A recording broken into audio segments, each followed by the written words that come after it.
মাটিকালি ফালৰ পৰা ভাৰতৰ ক্ষুদ্ৰতম ৰাজ্যখনৰ নাম কি? গোৱা। ভাৰতৰ কোনখন ৰাজ্যত গিৰ ৰাষ্ট্ৰীয় উদ্যান অৱস্থিত? গুজৰাট। কথাকলি ভাৰতৰ কোনখন ৰাজ্যৰ শাস্ত্ৰীয় নৃত্য? কেৰালা। কোন চনত ভাৰতবৰ্ষই প্ৰথমবাৰৰ বাবে বিশ্বকাপ ক্ৰিকেটৰ চূড়ান্ত খিতাপ লাভ কৰিছিল? 1983 চন।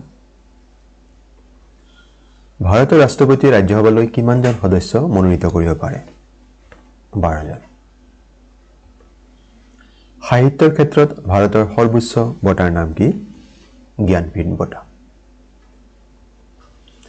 কোন তাৰিখে ৰাষ্ট্ৰীয় বিজ্ঞান দিৱস পালন কৰা হয়? 28 ফেব্ৰুৱাৰী। ভাৰতৰ প্ৰথম বাতৰি কাকতখনৰ নাম কি? The Bengal Gazette. Thank you for watching this video.